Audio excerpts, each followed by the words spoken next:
Hello everyone. मैंने अपनी last video में बताया था कि लार्ज कैप, मिड कैप और स्मॉल कैप कंपनियां क्या होती हैं। आज इस वीडियो में हम जानेंगे कि best small cap mutual funds 2024 के कौन से हैं। सो फ्रेंड्स, इस वीडियो को एंड तक ज़रूर देखें ताकि आप best small cap mutual funds के बारे में पूरी जानकारी ले पाएँ। इस वीडियो में मैं आपको 24 स्मॉल कैप फंड्स के बारे में बताने वाली हूँ और आपको ये जानकर आश्चर्य होगा कि आउट ऑफ 24 फंड्स सिर्फ 3 फंड्स ही ऐसे हैं जो कि लास्ट 1 ईयर में अपने बेंचमार्क को बीट कर पा रहे हैं। तो चलिए अब देखते हैं best small cap mutual funds 2024 के कौन से हैं।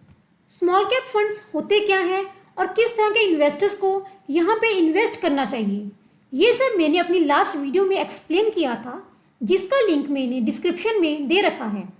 स्मॉल कैप के कुछ स्टॉक्स हैं जो बहुत ज़्यादा रिटर्न जनरेट करते हैं, लेकिन रिलेटिवली रिस्क भी बहुत ज़्यादा होता है, इसलिए स्मॉल कैप के फंड्स को बहुत ज़्यादा रिस्की माना जाता है।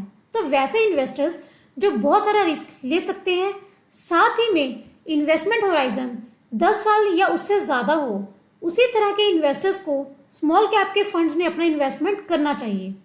नाउ स्मॉल कैप फंड्स का परफॉर्मेंस चेक करेंगे, उसके बेसिस पे कुछ टॉप फंड सिलेक्ट करेंगे और ये भी जानने की कोशिश करेंगे कि इन टॉप फंड्स का जो रीसेंट रिटर्न आया है, खासकर लास्ट 1 ईयर का रिटर्न, वो इतना ज़्यादा क्यों है।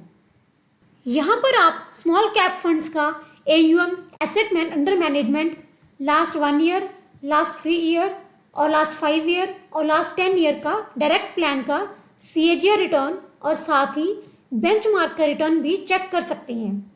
देखिए, लास्ट 1 ईयर का रिटर्न सभी कुछ आपको रेड दिखेगा। रेड मीन्स बेंचमार्क को बीट नहीं कर पा रहा। सिर्फ 3 फंड्स आपको मिलेंगे जिसको मैंने ग्रीन टेक्स्ट कलर से हाईलाइट किया है, जो कि अपने बेंचमार्क को बीट कर पा रहे हैं। बाकी सारे फंड्स, इसमें से कुछ फंड्स आपको टॉप क्लास के भी मिलेंगे जो कि बहुत ज़्यादा अंडर परफॉर्म कर रहे हैं। यहाँ पर इन्वेस्टर्स को लगता है कि ज़्यादातर फंड्स बेकार हैं क्योंकि परफॉर्मेंस बिल्कुल नहीं आ रही। क्या करें?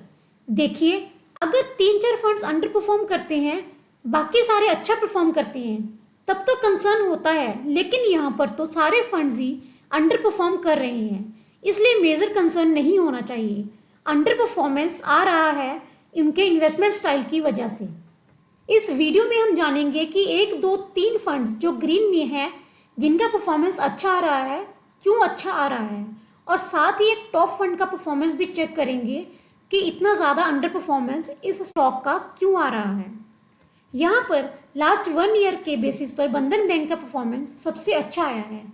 उसके बाद क्वांट स्मॉल कैप फंड का परफॉर्मेंस अच्छा रहा है, रिटर्न अच्छा आया है।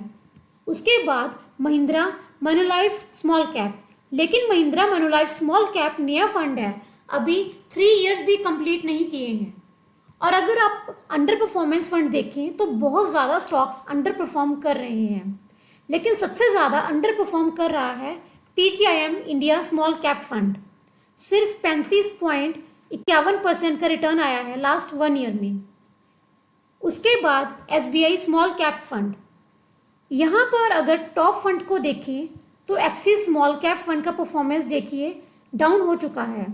कैनरा स्मॉल कैप, HDFC का, ICICI का, कोटक स्मॉल का, निपॉन जो कि बहुत अच्छा कर रहा था, यहाँ भी परफॉर्मेंस पहले से डाउन हुआ है।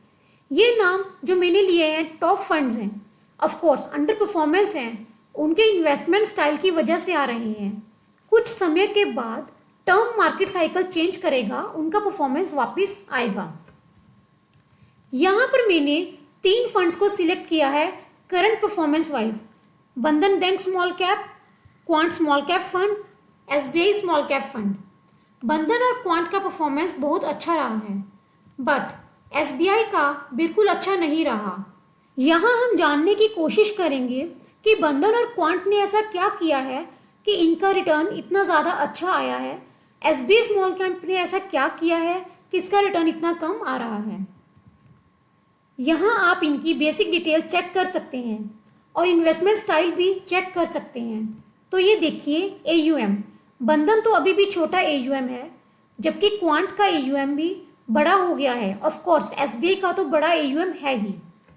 नंबर ऑफ स्टॉक्स देखें, इंटरेस्टिंग है। एसबीआई के रिलेटिवली बहुत कम है नंबर ऑफ स्टॉक्स, बंधन का बहुत ज़्यादा है। इक्विटी एलोकेशन देखें, क्वांट और एसबीआई ने तो अपना एलोकेशन किया हुआ है। बंधन ने अभी भी डेट और कैश में अच्छा खासा एलोकेशन रखा हुआ है। पीई देखें, इंटरेस्टिंग है, यहाँ से आपको पता लगेगा बंधन और क्वांट का इन दोनों का रिटर्न बहुत ज़्यादा है। पीई देखें कितना कम है। स्मॉल कैप इंडेक्स का ट्रेलिंग पीई देखेंगे 28 के आसपास है। बंधन और क्वांट का देखें तो 18 और 23 के आसपास है। एसबीआई का 30। इसका मतलब है बंधन और क्वांट दोनों में ही वैल्यू स्टॉक का एक्सपोजर बहुत ज़्यादा है, जबकि एसबीआई में वैल्यू स्टॉक का एक्सपोजर बहुत कम है बट ग्रोथ स्टॉक का एक्सपोजर बहुत ज़्यादा है। एनुअल टर्नओवर देखें तो बंधन का 92%, क्वांट का 87%, एसबीआई का 12%। यहाँ इन फंड्स का सेक्टर एलोकेशन चेक कर सकते हैं। बंधन और क्वांट में बहुत सिमिलरिटी मिलेगा, फाइनेंशियल दोनों का ज़्यादा है।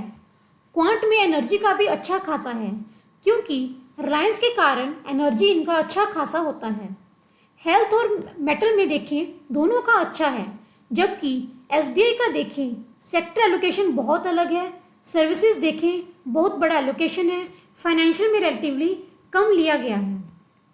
इन फंड्स का मार्केट कैप एलोकेशन देखें तो बंधन का अगर आप देखते हैं तो बंधन ने स्मॉल कैप में ही ज़्यादा इन्वेस्टमेंट में किया हुआ है, लार्ज और मिड में थोड़ा कम रखा हुआ है। क्वांट का देखें तो स्मॉल में ज़्यादा किया हुआ है और लार्ज में कम, और मिड में कोई एलोकेशन नहीं है।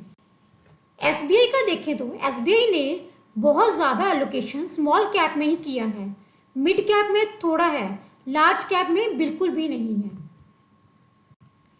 यहाँ पर आप इन फंड्स का स्टॉक पोर्टफोलियो चेक कर सकते हैं। यहाँ आपको पता लग जाएगा कि परफॉर्मेंस कहाँ से आ रहा है। बंधन का देखें तो REC, power finance, oil India, इन्होंने अपना पोर्टफोलियो बहुत ज़्यादा डाइवर्सिफाई किया हुआ है। इसे हम ओवर डाइवर्सिफाई बोलेंगे क्योंकि नंबर ऑफ स्टॉक्स बहुत ज़्यादा है, इसलिए किसी भी स्टॉक में ज़्यादा एलोकेशन नहीं किया हुआ है। क्वांट का पोर्टफोलियो देखें तो अंबानी ग्रुप की कंपनीज में है, अदानी ग्रुप की कंपनीज में है और साथ ही पीएसयू में है। पीएसयू में कितना बड़ा एक्सपोजर है, इनकी हाई रिटर्न का यही रीज़न है।